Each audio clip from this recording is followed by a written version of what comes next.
¿Sabías que la mayoría de las personas hace exactamente lo contrario de lo que deberían hacer en los primeros 30 segundos después de entrar en un coche caliente? Es verano. Llevas el coche aparcado 2 horas al sol. Abres la puerta y te recibe una bofetada de aire que roza los 60 grados.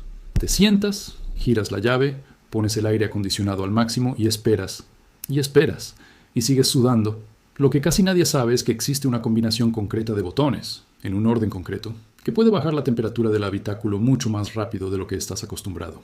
No es magia. Es física básica que los fabricantes conocen perfectamente, pero que rara vez se explica en el manual del coche. En los próximos minutos vamos a desmontar ese error que cometemos casi todos y vamos a explicar, paso a paso, qué botones activar y en qué orden hacerlo para notar el cambio en cuestión de segundos, no de minutos. Este canal existe para eso. Para recuperar ese tipo de conocimiento práctico que en algún momento se dio por sentado, se olvidó o simplemente quedó enterrado bajo capas de publicidad de productos que prometen resolver algo que ya podíamos resolver nosotros mismos, gratis, con lo que el coche ya trae de fábrica. Así que si este verano has sufrido dentro de tu coche más de la cuenta, quédate, porque lo que viene a continuación puede cambiar por completo tu forma de subirte a un vehículo en pleno agosto. Empecemos por entender qué ocurre realmente dentro de un coche cerrado bajo el sol, porque ahí está la clave de todo lo demás. Un coche aparcado al sol se comporta, en esencia, como un pequeño invernadero.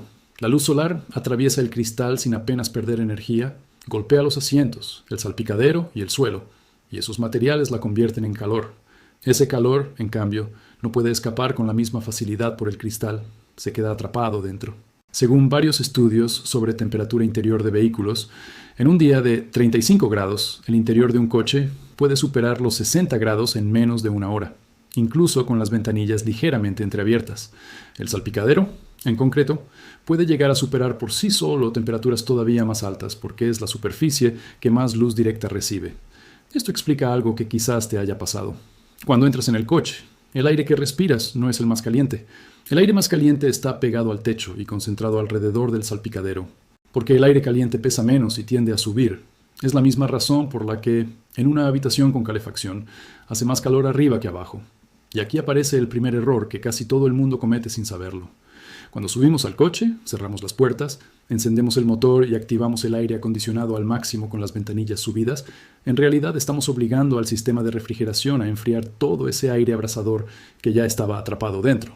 Es como intentar enfriar una olla con agua hirviendo echando cubitos de hielo sin antes tirar el agua caliente. El aire acondicionado del coche no está diseñado para eso. Está diseñado para mantener fresco un habitáculo que ya parte de una temperatura razonable, no para librar una batalla contra 60 grados acumulados durante horas. Pero esto no es lo más sorprendente. Lo interesante viene ahora, cuando entendemos por qué existen ciertos botones en el salpicadero que muy poca gente utiliza de forma correcta y que están pensados exactamente para resolver este problema. El primer botón del que vamos a hablar es el de recirculación. Suele representarse con un icono de una flecha curva dentro de un coche y muchos conductores lo ignoran por completo durante toda la vida útil del vehículo. Este botón tiene dos modos. Uno permite que entre aire del exterior al sistema de ventilación. El otro cierra esa entrada y hace que el aire circule únicamente dentro del habitáculo, reutilizando el mismo aire una y otra vez. La clave está en saber cuándo usar cada modo, porque usarlo al revés puede hacer que tardes el doble en refrescar el coche. Cuando el coche lleva horas al sol y el aire exterior también está caliente, activar la recirculación es un error en ese primer instante, porque lo único que consigues es encerrar el aire abrasador que ya estaba dentro y pedirle al compresor que lo enfríe él solo, sin renovación. Lo lógico, según explican varios talleres especializados en climatización de automóviles, es hacer justo lo contrario durante los primeros segundos. Y aquí entra el segundo botón. Antes incluso de encender el aire acondicionado, conviene bajar las dos ventanillas delanteras por completo durante unos 15 o 20 segundos, con el motor ya encendido pero sin activar todavía el clima. Esto crea una corriente de aire que empuja hacia afuera esa capa de aire extremadamente caliente que se había acumulado cerca del techo. Algunos mecánicos llaman a esto el efecto chimenea. El aire caliente sale por una ventanilla mientras entra aire relativamente más fresco por la otra. Y en apenas unos segundos, el habitáculo pierde una parte importante de ese calor acumulado sin que el aire acondicionado haya intervenido todavía. Sin embargo, existe un detalle que casi nadie conoce y que multiplica el efecto de este truco. Si en lugar de bajar solo las ventanillas delanteras, subes y bajas rápidamente una ventanilla trasera varias veces mientras la delantera del lado contrario permanece abierta, generas una diferencia de presión mucho mayor dentro del habitáculo. Ese movimiento de aire expulsa el calor acumulado con más fuerza que si simplemente dejas las ventanillas abiertas de forma estática. Es el mismo principio que se utiliza al ventilar una habitación cerrada durante el verano. No es lo mismo abrir una sola ventana que crear una corriente cruzada entre dos puntos opuestos de la vivienda. La corriente cruzada renueva el aire mucho más rápido. Este pequeño gesto, que apenas lleva 10 o 15 segundos, es el que marca la diferencia entre un coche que sigue oliendo a horno cuando activas el clima y un coche que ya ha perdido buena parte de ese calor extremo antes de que el compresor empiece a trabajar. Pero todavía queda el paso más importante, el que realmente activa el enfriamiento rápido. Y aquí es donde entra el tercer botón. Una vez que has ventilado el habitáculo durante esos segundos iniciales, es el momento de subir las ventanillas y activar el aire acondicionado. Pero ahora sí, en modo recirculación. Este cambio de orden es fundamental. Ahora el aire que va a circular ya no es el aire abrasador de antes, sino un aire que ya ha bajado bastante su temperatura gracias a la ventilación previa.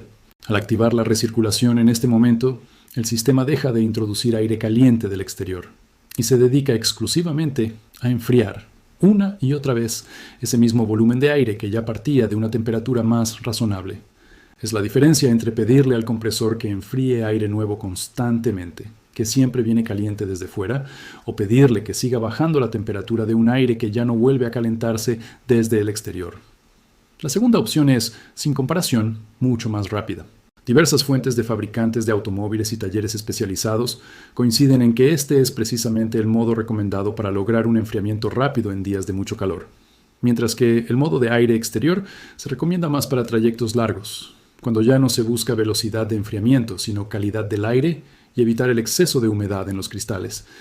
Y aquí llegamos a un cuarto elemento que muchos pasan por alto, y que no es exactamente un botón, sino una combinación de ajustes que trabaja junto a los tres anteriores.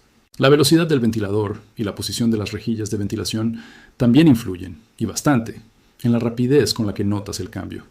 Cuando quieres enfriar rápido, conviene poner el ventilador a la velocidad máxima durante los primeros minutos, y no a una velocidad intermedia, como solemos hacer por comodidad auditiva.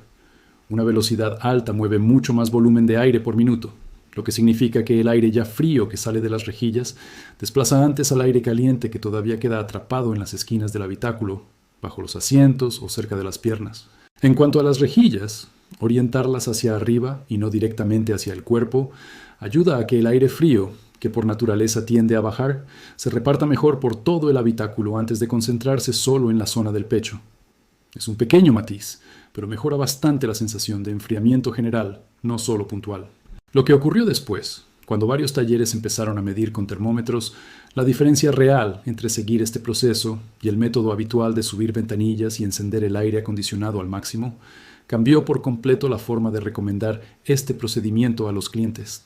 Las mediciones informales realizadas por distintos talleres de climatización y compartidas en foros especializados de mecánica muestran diferencias que rondan los varios grados centígrados en los primeros 2 o 3 minutos, comparando ambos métodos. No hablamos de una diferencia simbólica, sino de una diferencia que se nota físicamente al sentarse. Ahora bien, conviene ser honestos con algo importante. Ningún truco de ventilación va a sustituir un sistema de aire acondicionado que esté mal mantenido. Y este es un punto que muy pocos vídeos sobre climatización de coches mencionan, pero que resulta fundamental. El filtro de habitáculo, ese pequeño filtro que suele estar detrás de la guantera y que casi nadie revisa nunca, es responsable de una parte enorme de la eficiencia del sistema. Un filtro sucio, cargado de polvo, polen o restos orgánicos acumulados durante meses o incluso años, reduce de forma drástica el caudal de aire que puede pasar a través del sistema de ventilación. Es como intentar respirar a través de una mascarilla llena de polvo. Por muy bien que funcione tu sistema respiratorio, si la entrada de aire está obstruida, el resultado siempre será insuficiente. Los fabricantes suelen recomendar cambiar este filtro cada 15.000 o 20.000 kilómetros, o al menos una vez al año, aunque esto puede variar según el modelo de vehículo y la zona donde se conduzca habitualmente. En zonas con mucho polvo o polen, la frecuencia recomendada suele ser mayor. Sin embargo, existe un detalle que casi nadie conoce sobre este filtro y que puede ahorrarte una visita al taller. En muchísimos modelos de coche, este filtro se puede cambiar en casa, sin herramientas especiales, en menos de 10 minutos, simplemente abriendo la guantera y retirando unos clips de plástico. El coste de un filtro nuevo suele ser mucho menor que el coste de la mano de obra si se lo pides a un taller solo para esta tarea, y sin embargo, la mejora en el rendimiento del aire acondicionado puede ser muy notable. Pero el filtro no es el único elemento de mantenimiento que influye en la velocidad de enfriamiento. También está el gas refrigerante. Con el paso de los años, y de forma completamente natural, todos los sistemas de aire acondicionado pierden una pequeña cantidad de gas refrigerante, incluso sin ninguna avería visible. Según indican varios manuales de mantenimiento automotriz, se considera normal una pérdida mínima anual debido a la propia naturaleza de las juntas y conexiones del sistema. Cuando el nivel de gas baja demasiado, el aire acondicionado sigue funcionando, pero pierde fuerza. Sopla aire, mueve el ventilador, hace ruido, pero la temperatura de salida ya no es tan baja como debería. Esto lleva a mucha gente a pensar erróneamente que el sistema está estropeado, cuando en realidad solo necesita una recarga de gas, un servicio relativamente económico comparado con una reparación completa. Un indicio bastante fiable de que el nivel de gas puede estar bajo es notar que el aire acondicionado tarda mucho más de lo habitual en enfriar, incluso siguiendo correctamente todo el proceso que hemos explicado hasta ahora.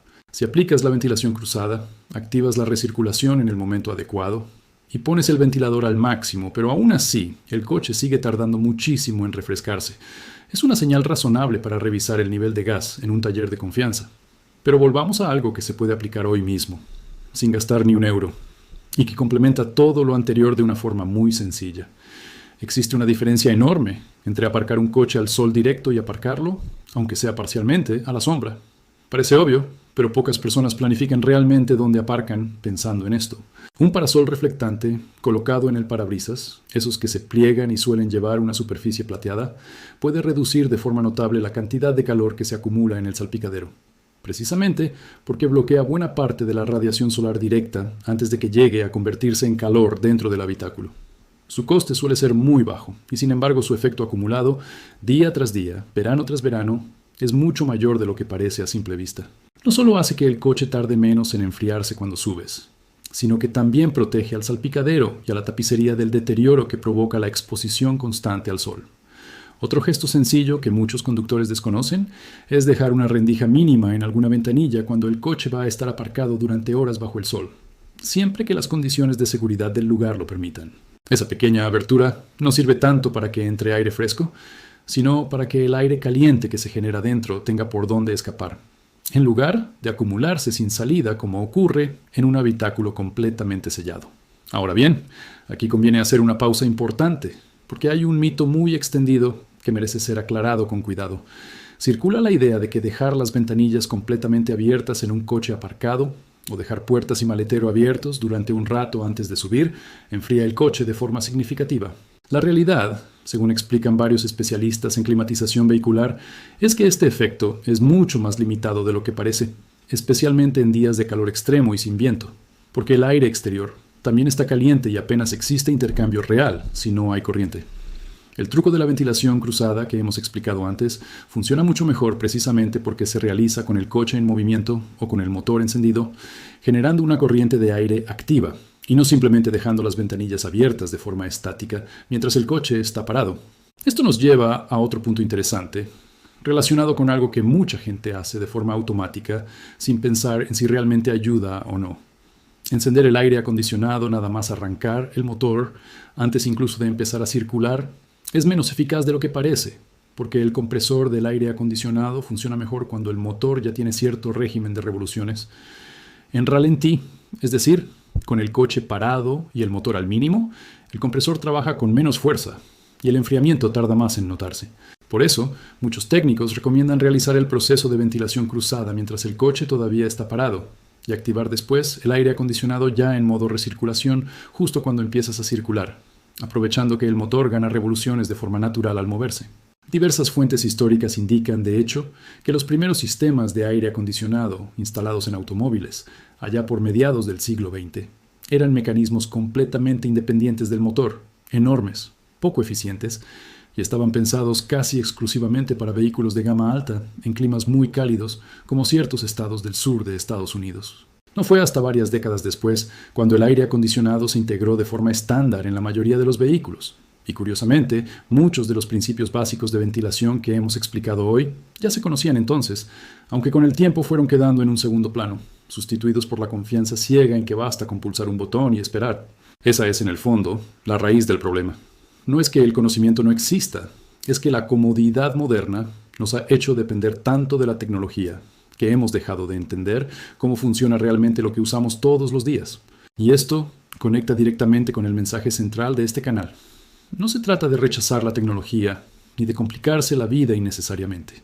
Se trata de entender los sistemas que ya tenemos para sacarles el máximo partido sin depender de soluciones externas, sin gastar dinero de más y sin sufrir calor de forma innecesaria cuando la solución ya está literalmente delante de nuestros ojos, en el propio salpicadero del coche. Vamos a repasar de forma clara todo lo que hemos visto hasta ahora, porque es un proceso sencillo, pero el orden importa muchísimo. Primero, con el coche recién abierto y el motor encendido, se bajan las ventanillas, preferiblemente creando una corriente cruzada entre lados opuestos del vehículo, durante unos 15 o 20 segundos, para expulsar el aire extremadamente caliente acumulado cerca del techo.